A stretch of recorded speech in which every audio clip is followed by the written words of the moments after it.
around here. And I am proud to say that we received our Dacian Falx. It was paid for to be delivered to us by James Jenkins. And I would like to thank him for that. We've been wanting to test one of these legendary blades of antiquity for a very long time. The Romans spoke about how devastating it was and how lethal this weapon was and how it defeated armor and shields. They even had to modify their armor, wearing different types of armor and armor on their arms and changing their helmets even supposedly by legend just to fight against this because it was injuring their men and they were being defeated by the Dacians. The Thracians had something similar to this. It wasn't the exact blade, but this blade is very unique. This one here is a hand-and-a-half style version. They do have them with longer handles. It's been described and used more of a polearm. This one could actually be used with a shield, is what I like about it, which is the only early defense. Most people were into shield fencing back then, not blade fencing during the Roman era. So having a blade like this and being able to use it with a shield or two-handed, very much an advantage. This is made out of 1055 steel. I talked to I Am and I Knife. He is on Facebook. He's the one who created this blade. If you're interested in the Sika style blades that are one-handed and curved like this, really high quality knives, or the Falx itself, you can contact him on Facebook. He made the blade free of charge for the channel. And James Jenkins actually got it sent to us. I'd like to thank them, both of them, greatly for this. James Jenkins has helped us a lot with other things as well as our Japanese armor that we'll be doing shortly. This blade here is spectacular. The only thing we've tested similar to this blade would be a kukri, Nepalese kukri, and it cut into gambeson with such a small blade compared to large swords almost all the way through. And it was all due to the shape and hitting with the point first. And I think that's the big advantage to this. It can punch through things almost like a spike on a polearm or a spike on the back of a warhammer or a military pick because of the shape, but it's still a sword and it still cuts and it can still be used to hook with. So I think that's one of the main advantages. It's so devastating that they were willing to even use it two-handed and not even have a shield and have to hide behind other warriors to do so. It's a beautiful blade. This one's razor sharp. If you look at the ash handle, look at the work on here that he's put into this. I mean, this looks like something you could see out of antiquity. Looks like something the Dacians would have used against the Romans. I'm very impressed with it. And believe it or not, in the game that we've reviewed, Maferog, which Varg's done a lot of research on ancient weapons, he actually favors these blades in the game and gives them bonuses against armor, because they can reach over armor to hit the guy, and they have more piercing ability and ability to damage the armor itself and the person. So if that gives you any idea how they were thought of in antiquity and how he's reviewed them. But anyway, we need to get started. I've even got an armor test planned with a helm on one of our gel heads and several other things to cut. This is just an initial video. We're going to be doing an entire series with this blade and comparing it to other blades. So let's get started. Alright, we're out here with our analog ballistics gel head. What I have done is I have put on our old World War I helmet. It's a helmet to stop shrapnel, and it's made out of about 16 gauge steel. I'm guessing on that. I believe it's about 16 gauge. It's soft steel, so it'll be very much like iron back in the day, like the helmets that the real close to like a old Roman helmet. And the idea here is, with the way this is shaped and the design of the Dacian Falx, I honestly believe the stories of it punching holes in armor. Depending on how thick the metal is, this is very much like a warhammer or a back of a warhammer military pick. The actual spike, or like the kusarigama or anything like that that's able to punch holes in metal. And that's what you see here. This is one of the most offensive blades. So since we know that, and from our previous testing, we think that it's a good possibility the stories were true about helmets being no match for it reaching over the top of shields and sticking in people's helms, possibly deep enough to kill them. So we're going to try this out and see how well it penetrates, or if it penetrates at all.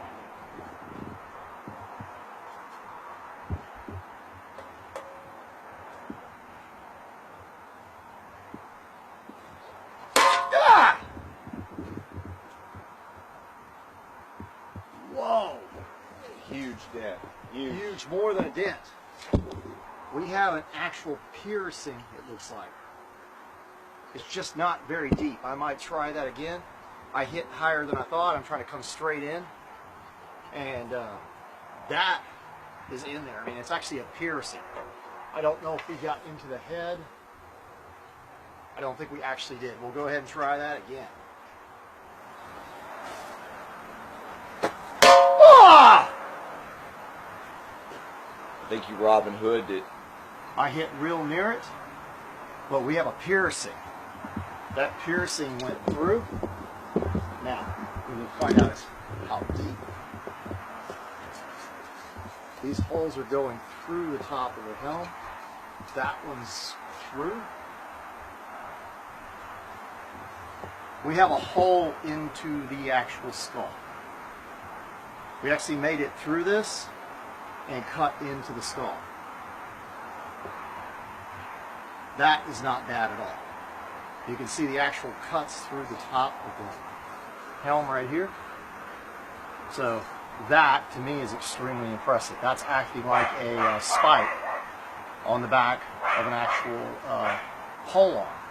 We're actually getting a cut into the metal, and it's a deep enough piercing. That one made it into the skull. I can actually feel it in the top. Now, we don't have blood leaking out, but I have no doubt we probably would if you could tilt the head over, which of course it's set up here right now. I'm going to get it tilted over, otherwise we're not going to see the blood just drip out of the little hole. That's a hole into the actual cavity of the skull. I think that's extremely impressive. I honestly believe, in my mind, that helm that we use, I believe that it was equivalent to like an old Roman helmet, very close to some of the helms that they might have worn during that time period. So that means if you had a helmet that was a little bit close to your head, because I had the straps in it, but it was a little bit close, and it hit just right, it could compress, punch through there and into your skull. Most swords of that time period or axes wouldn't have done that easily unless they had a specific shape for that, to this. Let's go ahead and see what it would have done without the helmet. What if the man was just, some light protection or just a plain head? Let's see what happens.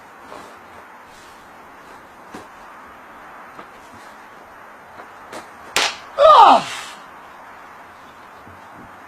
Yes, just like I thought. That is the entire skull split. That is hard.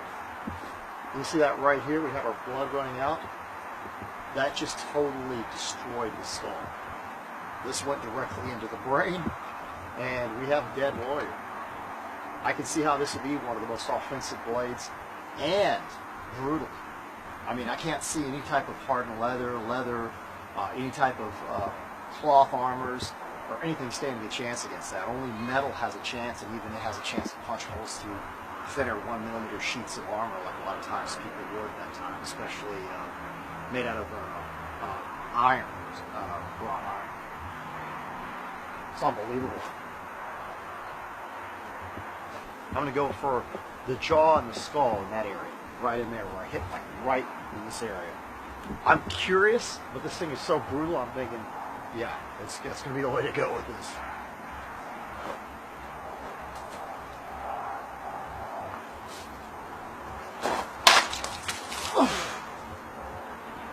Oh, I cannot believe it. It's cut. It's a beautiful cut. You can see where it cut in the side of the head as it went through, taking the skull out with it. And this is just flop there. I mean, that's just a flap of ballistic skeleton. But we just took the entire top of the skull off. And there is a piece of PVC pipe in here, which would not be there. That would be brain matter. It chopped through that as well. So it cut all that clean off. We normally don't see swords. I know this is a hand and a half, or it could be used one-handed or two-handed. But it's like a hand and a half sword. So it had the power to cut the entire top of the skull completely off. I was extremely impressed with the way it performed without the helm, chopping straight down. The way it just split bone and separated the skull. But that's a clean cut off the top. We capped it. We took the entire top off the head. And we cut through the jawbone that we have in here, if I'm not mistaken. Part of it, a little of it. I was going to aim a little bit lower, but still, that was impressive. I love it. This blade is so brutal. I'm going to go ahead and I'm going to try aiming for, so we want to hit that jaw. I'm going to come in and I'm going to try to hit the jaw and just rip through it. I think that'll be a good attack, and we're using the tip of the sword and attacking straight on.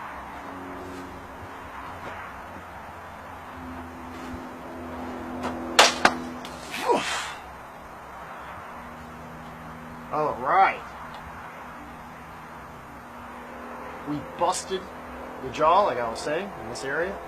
We cut all the way in and hit the spine. So all the way through the face, through that jaw, and we were hooking behind this and we just turned the entire head. That is a nasty cut. As deep as that is, that's all the way through. And we hit the actual spine in the back. And it feels like we actually scored it and cut into it. It's a lot of gel. And we also shattered part of the skull right here, and then the actual jaw and part of the skull as it went through. Extremely impressed with that. That tip is brutal. I mean, I can't see anything stopping it. Beautiful slice. I think what we'll do is just go for a good old-fashioned decap. I'm going to go ahead and just come straight across. I'll continue using it two-handed because I think it feels very well that way, and it's not really a defensive blade anyway. I guess you could use it with a shield, but I want to try it that way and see how smooth a cut we get across with this curved blade.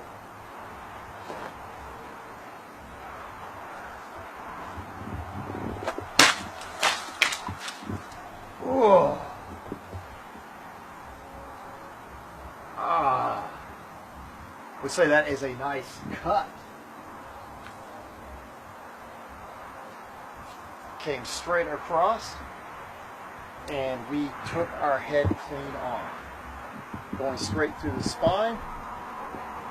And I think that was a pretty good decap all in all. It just cut it smooth straight through, just like I was expecting. Even though the blade's curved, it causes an excellent cut. I mean, it just slices.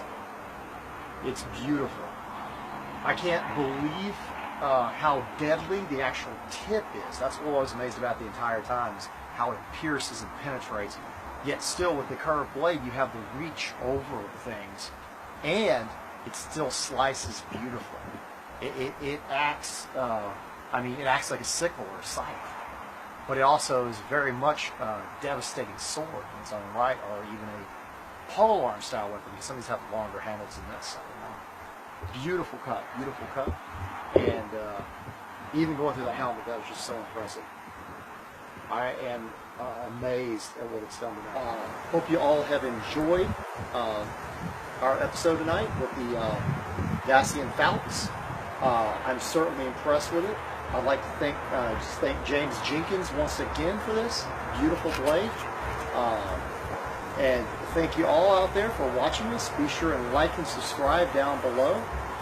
You can also, if you'd like, join our Brandon Elgram's Well of Remembrance over at Facebook. It's a like page. You just go over and like us, and you can actually get updates from us, our latest videos, any information we have historically, stuff we're going to be doing.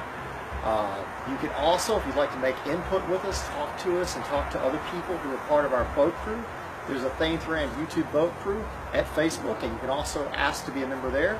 And we'd surely like to have you there, and you'll actually learn stuff about history. We have all different kinds of people who are historians in their own right. They study different time periods, they study different skills, and practice actual anachronistic techniques. Those guys can help you out as well too. If we can't help you, they probably can. If you'd like to be a member there and just ask to join us. Also, if you'd like to help us out, you can go by to www.patreon.com/Thran, and that would be a donation monthly if you'd like. You can make it a one-time donation, but if you'd like to just give us a one-time donation, you can go over to PayPal, and that's thanethran@yahoo.com. At PayPal, which is the ID. It's also an email address. We don't watch that email as avidly as our thanethran@gmail.com. So if you'd like us to test anything you've got out there, if you create weapons like this beautiful Falx, if you'd like to donate something like that to us or have us test one, be sure and message me, and you can always send it to us and we can see what we can do with it. I hope you enjoyed our episode tonight. I'm highly impressed with this famed sword. I mean, I see why it's as famous as the katana in the early centuries, because, I mean, I can see this devastating against shields and armor. I mean, it just has the advantage when it has the reach and it can come over things like that. We want to do further testing on that as well to show us that later. So I hope you enjoyed the episode, and farewell.